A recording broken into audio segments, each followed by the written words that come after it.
Pak, hasil Fitcon dengan Kemendagri barusan, Pak, apa saja yang dibahas, Pak?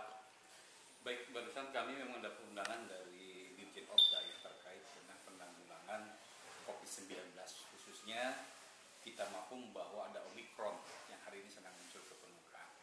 Sehingga ada surat edaran Mendagri, jadi Kementerian Dalam Negeri tadi itu melakukan zoom terkait dengan surat edaran Mendagri nomor 440/7183 tanggal 21 Desember 2021. Ini penekanan kepada kabupaten kota.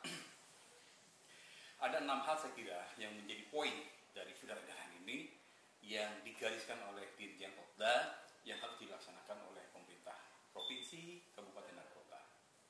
Salah satunya adalah yang pertama itu menyangkut masalah mengintensifkan pemberian PPKM Mikro dengan mengoptimalkan fungsi Satgas dengan berbagai levelingnya. Ada di tingkat kabupaten, kecamatan dan desa.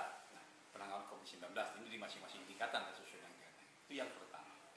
Yang kedua itu melakukan koordinasi dengan Forkopimda. Jadi instruksi kepada kabupaten kota, provinsi untuk melakukan koordinasi dengan Forkopimda, tokoh masyarakat, kemudian tokoh organisasi kemasyarakatan, pengurus tempat ibadah, pengelolaan hotel, dan pengelolaan tempat wisata, dan juga pengelolaan pusat perbelanjaan atau mall, dan juga pelaku usaha yang di situ memang terjadi perumunan orang karena memang ada transaksi ekonomi di sana. Ini yang kedua. Sehingga harus koordinasi sehingga ada bentuk-bentuk lain terkait dengan penanggulangan jangan sampai nanti memicu adanya Omikron, itu yang disampaikan. Yang ketiga terkait dengan penyelesaian vaksinasi. Nah, hari ini sudah digulirkan itu untuk usia 6-11 tahun. Dan insya Allah di Kabupaten Garut itu akan dilaksanakan kick-off-nya besok di SD Yosudarso. Dan ini nanti secara berjenjang kecamatan yang ada di wilayah kabupaten itu melaksanakan hal yang sama. Besok kick-off-nya mudah-mudahan nanti dilakukan, saya dengarkan, dan kami barusan sudah menyaksikan Fitcon dengan teman-teman camat, Bapak dan Ibu Kapus, juga Korwil pendidikan. Itu kami lakukan.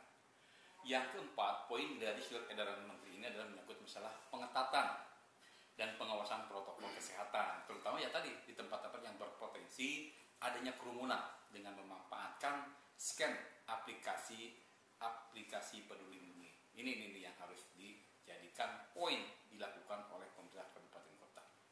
Dan yang kelima adalah tempat publik. Tempat publik di Stabiloi itu wajib memasang aplikasi Peduli Lindungi. Di antaranya fasilitas umum, fasilitas hiburan, pusat perbelanjaan, sebagaimana digambarkan tadi, termasuk juga restoran dan tempat wisata serta pusat keramaian. Ini yang poin 5 dalam surat edaran.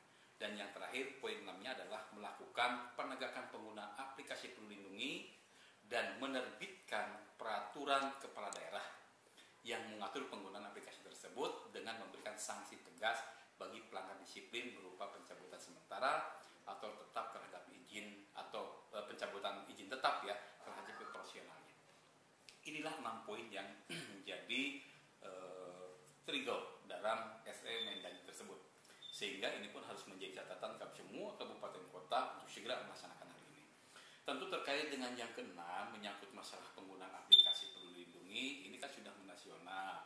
Yang maka kita pun harus melakukan revisi atas Pergub yang ada. Dan yang mendekati ke arah itu nampak-nampaknya kalau idealnya kan dalam Perda, tapi Perda itu kan sulit karena pertimbangannya kan harus ada jeda waktu sampai terjadi penetapan Perda. Oleh sebab itu nanti kita revisi, yaitu kita punya revisi lah landasan hukum terkait penegakan disiplin ini, yaitu penegakan disiplin dan penerapan disiplin dan penegakan hukum protokol kesehatan sebagai upaya pencegahan dan pengendalian coronavirus disease 2019 yang sudah ditetapkan pada tahun 2020 dengan nomor 47 tahun 2007. Jadi keputusan Bupati, peraturan Bupati nomor 47 tahun 2020. Inilah yang akan kita verifikasi untuk kemudian memasukkan 6 poin yang diisyaratkan SE Mendagri tersebut. Nah, terakhir Pak, harapannya dari Bapak ke depannya harus seperti apa Pak ini Pak, harapannya Pak? Jadi begini, upaya melindungi masyarakat kan bisa di luar di dalam dan juga bisa bagi dirinya bagi orang lain. Artinya insya Allah pemasangan aplikasi lindungi, penerapan kemudian barcode ya yang ada di setiap SKPD sebagaimana diwajibkan oleh SE ini nampak-nampaknya ini gayung bersambut. Besok insya Allah akan ada rapat Forkompimda, sehingga hal ini akan kita coba bawa untuk rapat besok hari di SMP 1 ya, tepatnya di SMP 1. Seirama dengan kick off yang akan kita lakukan besok. Oke Pak, terima kasih Pak.